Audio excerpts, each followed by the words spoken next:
Puts us in Yellowstone, baby. Focal Point, a WRAL News special presentation produced in high definition. From WRAL News, this is Focal Point.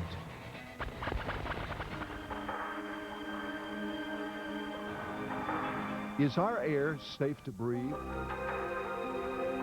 North Carolina has some of the worst air quality in the country.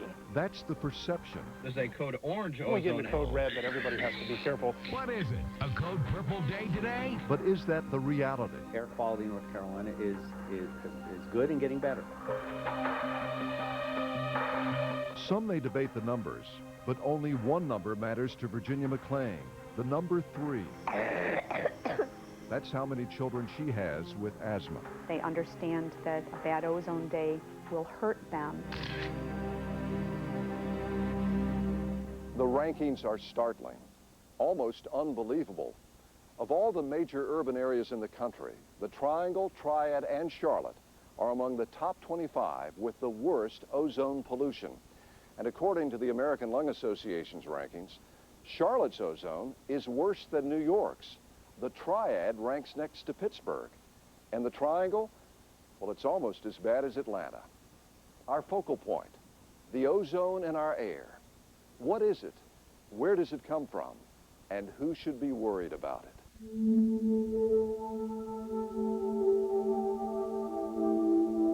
All of us help make ozone when we drive our cars, or just fill them up, or when we turn on a light. How? Because some of the electricity we use comes from coal-fired power plants. The plants emit oxides of nitrogen. So do the emissions from our cars. And the vapors that come from that gasoline nozzle, they contain volatile organic compounds. When those substances are heated by direct sunlight, a chemical reaction occurs, creating ozone, a gas that gives the air a hazy look. While the naturally occurring ozone in our upper atmosphere helps protect us from the sun's ultraviolet rays, ground-level ozone can irritate and inflame the air passages that deliver oxygen to our lungs. And it causes an irritation and inflammation and damage to the lung lining that over prolonged exposure can cause scarring and permanent reduction in lung function. Go! Children, the elderly, and people with asthma and other lung diseases are the most vulnerable. So are people who exercise outdoors when ozone levels are high. Mike Dayton rides his bike to work during the week and rides recreationally on the weekends. On May the 25th, 2002, Mike and some friends rode from Morrisville to the Uwharrie National Forest and back. There were people coughing, there was chest pains among the group of about 6 of us. Mike later checked the Environmental Protection Agency's website and found out that it had been a code orange day. You can see the ozone developing right here in the middle part of the state where we were riding. So we were in this orange concentration almost the entire ride. Good morning. Since Mike and his friends had done similar rides before with no adverse effects, they're convinced that the ozone caused their respiratory problems. I mean, we were out in the middle of nowhere. The last thing you would think about is that kind of pollution. Lou Douglas is 84 and has chronic obstructive pulmonary disorder. It's a condition that makes breathing more difficult. High ozone days make it worse. And you get very, very tired very, very quickly. She can still drive. But getting from here to the car is always a problem. And I just avoid it on bad air quality days. Lou and others who live in her retirement community keep an eye on air quality forecasts. So does the staff. In fact, I was out on my porch for about 1 minute, and our security officer came by and said, "Miss Douglas, you know you're not supposed to be out here in this type of air." She has an incision straight up from her knee. Virginia McLean's a pediatric nurse at work. So that's great. That means you're getting better, bud. And at home. 3 of her 4 daughters have asthma. Good job. The daily routine is medications in the morning, in the evening, and when their asthma flares up. If they exercise during a bad ozone day, that will definitely flare up. Today's ozone forecast is 48. During the summer, the McLeans plan their day around the air quality forecast. When it's an orange day or a red day in the summer, it's an indoor day. Bye-bye. If it happens in late summer or early fall, Virginia calls her youngest daughter's school to have her pulled out of recess. That's limiting a kid. If you got to call and you know, call the school and ask your kid to be pulled out because of their illness, because of the air quality, I think that's significant. It was something they never had to deal with before they moved to the Triangle in 1995. That summer, their daughter Lynn, who was 3 at the time, tried to describe the air. She'd go outside and she'd come back in and say, "It's thick, Mommy, it's thick." The McLeans had moved from South Florida, so they knew it wasn't the humidity. I am so sure that it's the ozone. It feels more like you're coughing more and that your throat is kind of smaller, like a less amount of air can get through. Like the air is thicker and it takes more work to kind of breathe normally and feel normal. I mean, it came as a surprise to us. It isn't something that you have an awareness of until it directly impacts you or your family. The McLeans questioned their decision to move to the Triangle. It was a sad moment because we had options of where to move, and I really pushed to move here. About 8 miles north of the McLeans' home is NC State's Air Quality Educational Unit in South Raleigh. U.S. Department of Agriculture researchers here have been studying ozone for decades. Turns out it affects crops, too. In this chamber, you're seeing soybean plants. These plants are being exposed to higher than normal levels of ozone. As the plants grow throughout the summer, we'll be able to see injury from the ozone. A closer look at the leaves shows the difference between healthy ones and those damaged by ozone. And they will have fewer branches, fewer leaves, and then eventually fewer pods. Researchers say ozone has cut soybean and cotton yields in the Triangle area by about 10%. They're trying to breed plants to be ozone resistant, but they say there's a simpler way. Cleaning up the air would be a good idea. New air quality standards are designed to do just that, but some say they do more harm than good. It's needless cost and regulation to nobody's benefit. You're watching Focal Point from WRAL News. In-depth coverage you can count on. You think about the philosophy that cars are driven by people. How everything you do, therefore, is and always will be about safety. You think about that, then you build not just the safest car you can, but a whole family of them. The 2004 Volvos. A great time to introduce our family to you. Volvo of Cary, 1640 Northwest Maynard Road. Washington Duke was a small tobacco farmer with 4 children in northern Durham. He'd served in the Confederate Navy and been taken prisoner. When he returned home after the war, he found his farm looted and in shambles. As he tried to restore the farm, he found there was more money in processing tobacco than growing it. And so by 1874, the Duke family had set up shop in the city near the railroad and formed the W. Duke & Sons Tobacco Company. They were there to tame the bull. American tobacco, important to Durham's history and the Triangle's future. Storm Tracker 2004, the official hurricane guide from WRAL, Chick-fil-A, and your local train dealers. Pick one up at participating Chick-fil-A locations and try the new Trim Trio Combo. A new char-grilled sandwich, fresh fruit cup, and Dasani bottled water.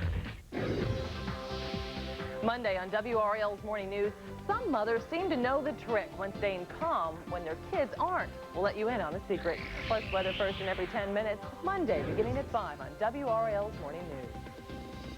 The #1 GM dealer in the Carolinas is blowing the roof off savings. University GM Superstore is having a massive inventory reduction sale. Hundreds of new and used vehicles must be sold. Cadillacs, Buicks, Pontiacs, GMCs, everything reduced to sell. Sevilles, Vives, Grand Ams, Envoys. We're blowing the roof off savings. University GM Superstore's massive inventory reduction sale. 3737 Chapel Hill Boulevard in Durham. Call 1-800-NEW-AUTO. The EPA sets standards for ground-level ozone that communities across the country must meet. Right now, the Triangle, Triad, Fayetteville, and Charlotte all violate this standard. One reason is because the standard just got tougher.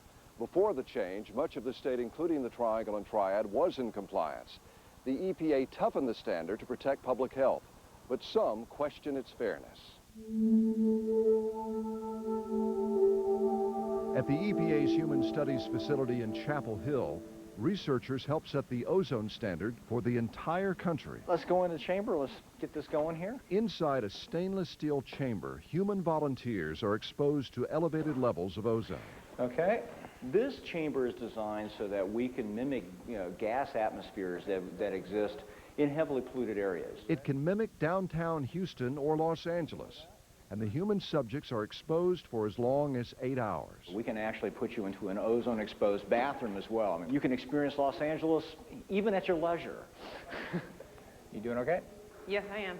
Researchers say exposure to too much ozone for too long inflames air passages. You get pus in your lungs now. That's a dramatic statement. What you get are an increase in the kinds of cells that would also cause you to have pus or areas of inflammation. We're watching you the whole time there. It's similar to the inflammation of a chest cold.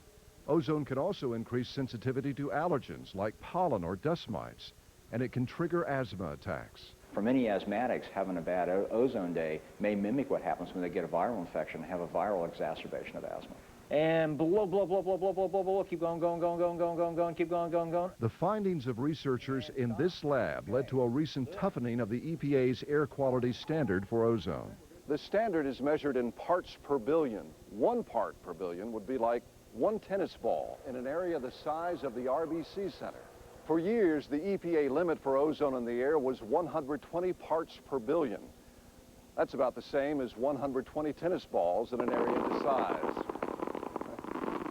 Doesn't seem like a whole lot of ozone, but it is enough to cause some respiratory problems.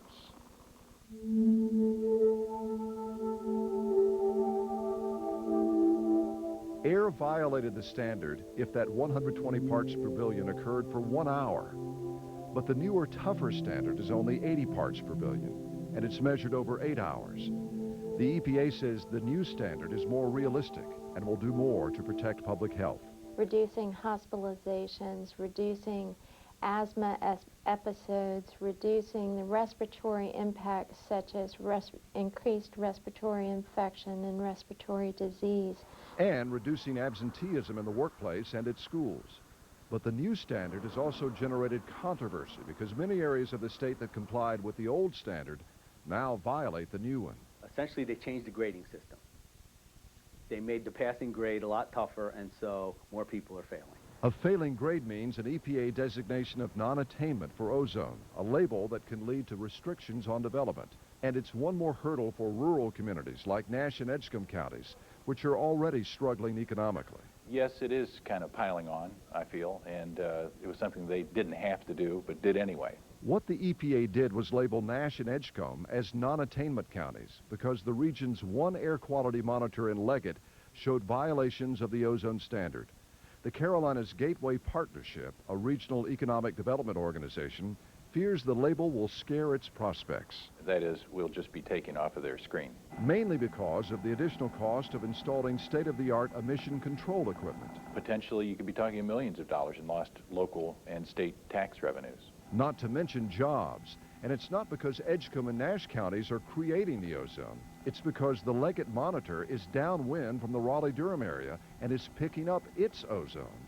The counties appealed to the state, and the state appealed to the EPA. Kind of thought that would take care of things because we thought that logical heads would prevail. Unfortunately, that was not the case. If a monitor in rural Edgecombe County shows high ozone levels, does that mean the problem is worse than we thought? Or are reports of North Carolina's bad air inflated? Bad news sells.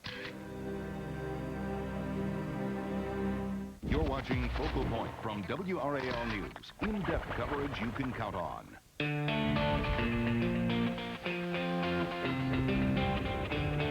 You think about the roads people drive on. How each one is different. Then you build a family of cars that helps make them all the same.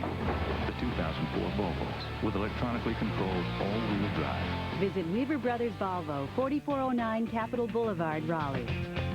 For confidence on any road. Scissors, backpacks, erasers, pencils. Want it, need it, got it. Write it, play it, catch it.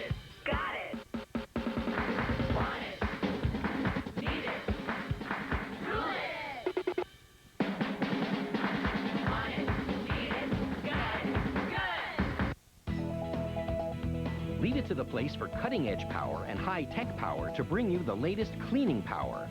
Kinetics, a line of Dirt Devil vacuums exclusively at Best Buy. The effortless Kinetics self-propelled bagless vacuum. The ultra-powerful Kinetics wet-dry cordless hand vac. And the Kinetics turbo bagless vacuum with swivel casters and onboard tools. Put cleaning power in motion with Kinetics vacuums at Best Buy. Nothing escapes the power of a Dirt Devil. Storm Tracker 2004, the official hurricane guide from WRAL, Chick-fil-A, and your local train dealers. Pick one up at participating Chick-fil-A locations and try the new Trim Trio Combo. A new char-grilled sandwich, fresh fruit cup, and Dasani bottled water. It's hurricane season, and Lowe's wants to help you prepare your home. Come into Lowe's today and pick up a complimentary copy of the Hurricane Readiness Guide. Lowe's, improving home improvement. Greg Fischel's weather, only on WRAL News.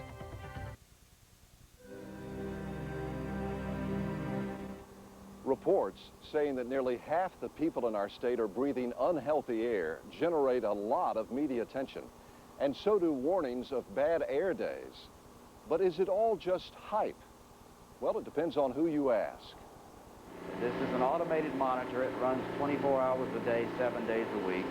This is a State Division of Air Quality Monitor in North Raleigh. The division has 44 ozone monitors across the state, a third of them located in metro areas. Come in, I'll show you the buildings. This is one of 4 in Wake County.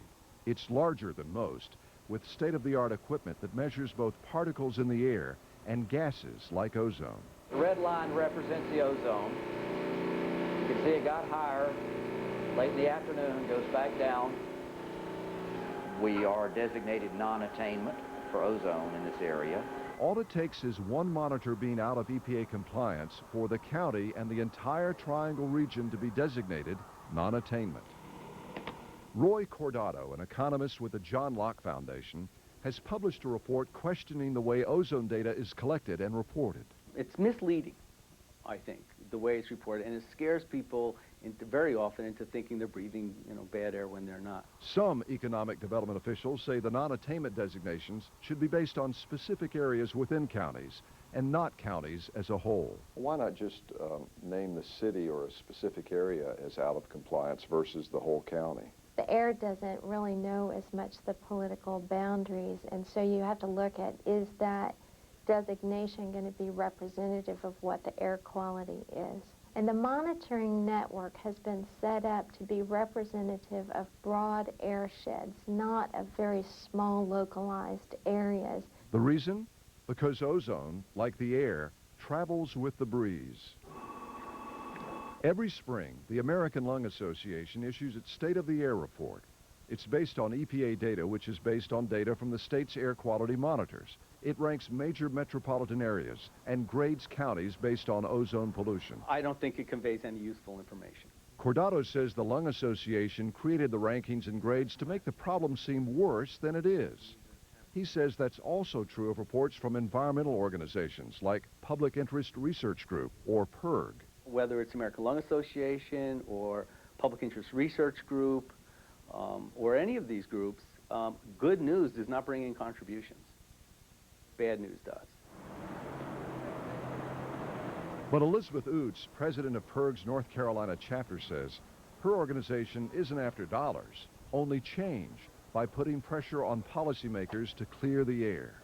I would like nothing more than to be able to work myself out of a job. That sounds good.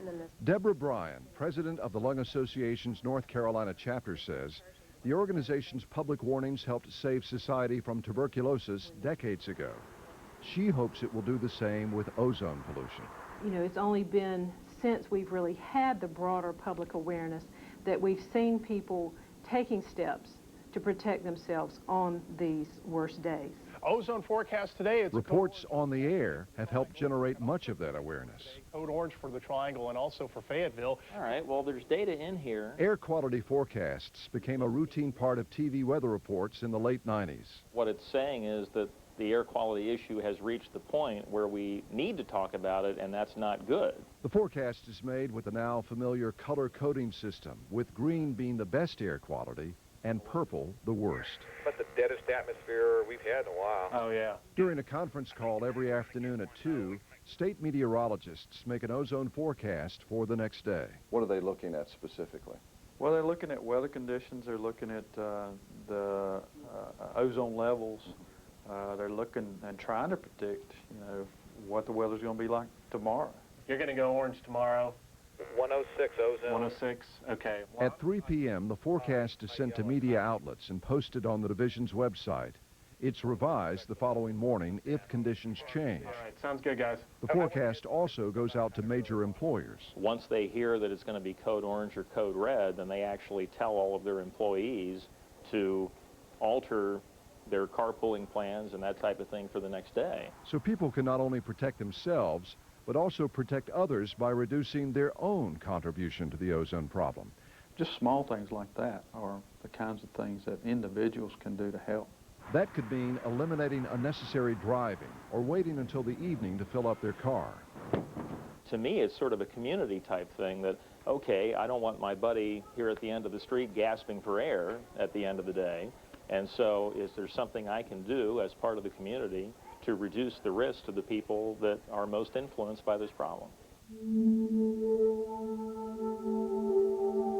What may be lost in all the warnings and the headlines is that our air seems to be getting better.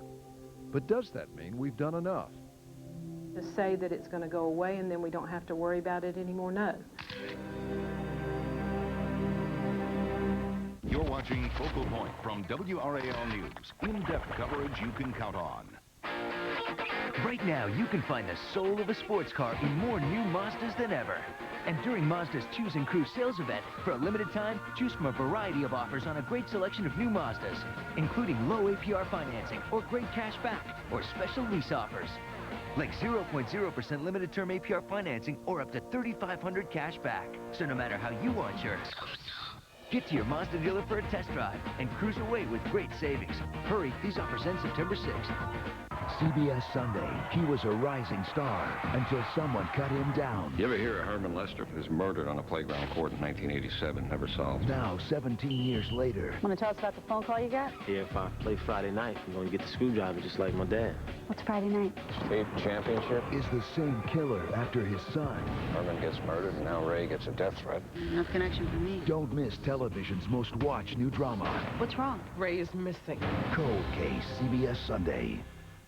Come on home to your 2002 and 2003 International League champion Durham Bulls. And the Bulls are champions again! August is your last chance to cheer on the Bulls as they strive for a third consecutive International League crown. For the second straight year, the Durham Bulls have won the Governor's Cup. A back-to-back championship for the Durham Bulls. Tickets start at only $4.50. Get yours today by calling 919-956-BULL or visit DurhamBulls.com today. From WRAL.com. Thinking of buying, selling, or building a home? Visit WRAL.com. Click on our real estate page to search available homes. You can also get tips on financing, selling, and maintaining your home from our friends at Coldwell Banker, Howard Perry, and Walston. It's the help you need. Monday on WRAL's Morning News, some mothers seem to know the trick when staying calm when their kids aren't. We'll let you in on the secret. Plus weather first in every 10 minutes, Monday beginning at 5 on WRAL's Morning News. There is some good news to report about North Carolina's air. The ozone problem is getting better, but Charlotte, the Triad, and Triangle are still getting bigger.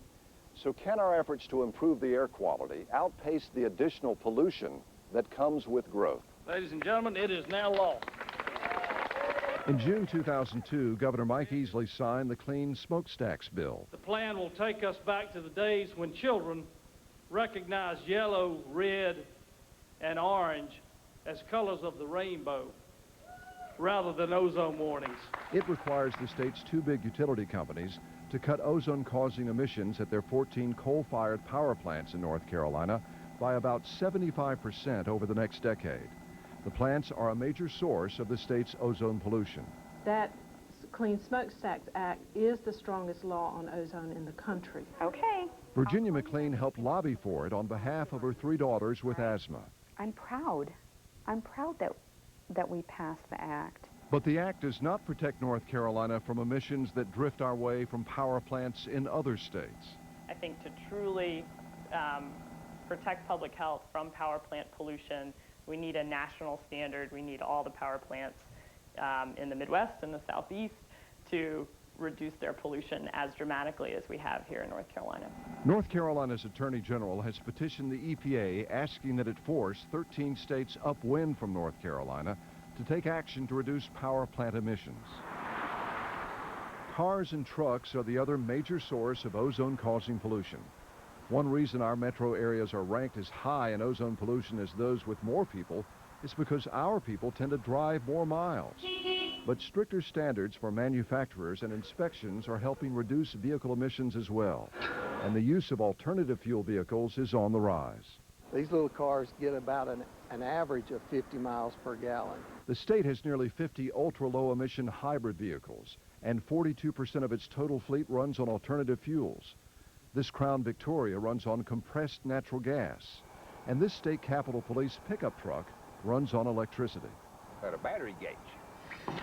The city of Raleigh just installed this compressed natural gas pumping station to fuel its growing fleet of CNG cars. It's a very nice morning. It's a great morning. Mayor Charles Meeker says it's a step in the right direction. Well, our ozone rating actually is improving some with the newer vehicles and with some of the clean smokestack stuff. It really needs to improve much quicker. That's our problem. A problem that affects the mayor's running schedule. I normally run in the morning when there's not too much ozone. It really does affect the triangle, and we need to start getting more serious about it in terms of getting more fuel-efficient vehicles and cutting down our driving if we can. Ozone levels have been declining over the past 20 years. If we did nothing else, wouldn't the ozone levels continue to decline so that we would be in compliance? We can't just sit on our laurels and think that there might not be a problem down the road. We've got to continue to plan and make sure that we can maintain the standard once we get in compliance. While Overcast says it may be the year 2010 before Charlotte is in compliance, it should happen sooner for the Triangle, Triad, and Fayetteville, perhaps by the end of 2007. We still have a long way to go. So millions of North Carolinians are still breathing unsafe levels of air pollution. Some say that will change if more North Carolinians become part of the solution instead of part of the problem. Everybody can make a difference if they do the littlest thing.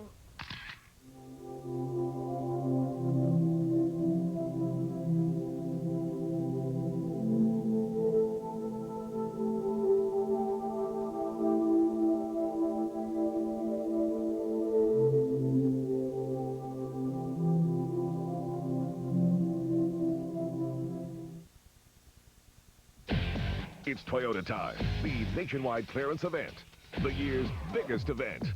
You've got to act now.